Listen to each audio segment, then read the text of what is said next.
বগুড়ায় নতুন করে বাড়েনি চালের দাম, তবে গত বছরের তুলনায় কিছুটা বাড়তি দামে হাট বাজারে চাল কেনাবেচা হচ্ছে।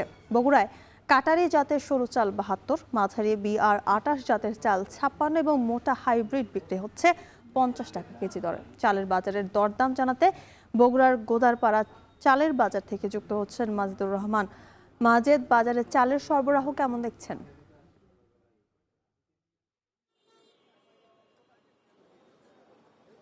হ্যাঁ, যদিও আপনি জানেন যে বড় মৌসুমে যে ধান চাল সেটি কিন্তু ওঠা শুরু হয়েছে, মানে ১ মাস আগ থেকেই কিন্তু চালের বাজারটা কিন্তু নতুন যে চালটি বড় চাল সেটি কিন্তু আসতে শুরু করেছে।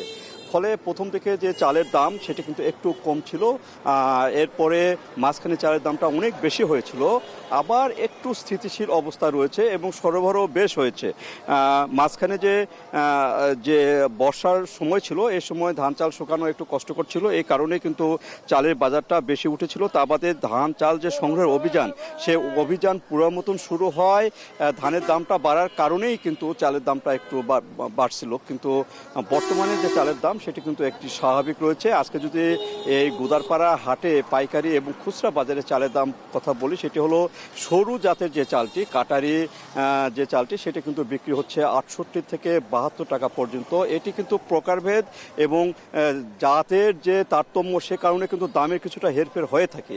আর যেটি মাঝারি গোছের যে চালটি ২৮, ২৯, এই চালটি কিন্তু বিক্রি হচ্ছে ৫৪ থেকে ৫৬ টাকা পর্যন্ত, ৫৮ টাকা পর্যন্ত বিক্রি হচ্ছে। এবং মোটা জাতের যে চালটি রয়েছে, বিশেষ করে ৩৩ জাতের যে চালটি BR ৩৩, সেটি কিন্তু বিক্রি হচ্ছে এখানে ৫২, ৫০ টাকা দরে কিন্তু বিক্রি হচ্ছে। এইভাবে কিন্তু চালের দরটি কিন্তু বেচা কিনা এখানে হচ্ছে এবং পাইকারি ক্ষেত্রেও কিন্তু এমন হচ্ছে। আর যদি সরকারি যে ধান চাল সংগ্রহের কথা বলি, এবার কিন্তু সরকার এখানে ৪৯ টাকা কেজি দরে মোটা চাল সংগ্রহ করবে এবং ধানের কেজি এখানে ৩৬ টাকা করা হয়েছিল। সেক্ষেত্রে কিন্তু হাট বাজারে যে ধানের দাম ১৪৪০ টাকা মন ধরে যে ধান বিক্রি বেচা কিনা হওয়ার কথা, সেটা কিন্তু হচ্ছে না। এখানে ১১০০, ১২০০ এবং চিকন ধানটি কিন্তু ১৩০০ টাকা বিক্রি হচ্ছে। সেক্ষেত্রে কিন্তু বলাই যায় যে ধানের দামটা কম, ফলে চালের বাজারে কিন্তু নতুন করে যে দাম বৃদ্ধির এমন প্রভাব, এটা কিন্তু পড়ার আশঙ্কা আপাতত নাই। এবং এখানকার ব্যবসায়ীরা যারা বলছে সামনের দিনে চালের দাম বাড়বে, এমন কিন্তু তারা নজির দেখছেন না। তারা বলছেন বর্তমানে যে দামটি রয়েছে, সেই দামটি কিন্তু চাল বিক্রি হবে আরও কিছুদিন পর্যন্ত।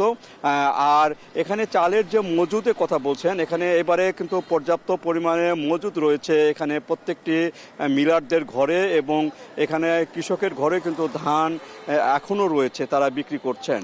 আর এই চালের যে মজুদ রয়েছে, সে মজুদ অনুসারে সরকার যে খাদ্য সংগ্রহ অভিযান, সেই সংগ্রহ অভিযানে কিন্তু এখানে যে সবগুলো সংগ্রহ সেটা কিন্তু করতে পারবে, এমনটি বলছেন খাদ্য বিভাগ। সব কিছু মিলেই কিন্তু বলা যায় যে চালের দাম স্বাভাবিক রয়েছে এবং সামনে কয়েকদিনও তা শেষ হওয়ার হওয়ার কোনো দাম বৃদ্ধির কোনো সম্ভাবনা নাই। এই ছিল আমার কাছে সর্বশেষ। চালের বাজারের খবর জানাতে যুক্ত ছিলেন মাজেদুর রহমান।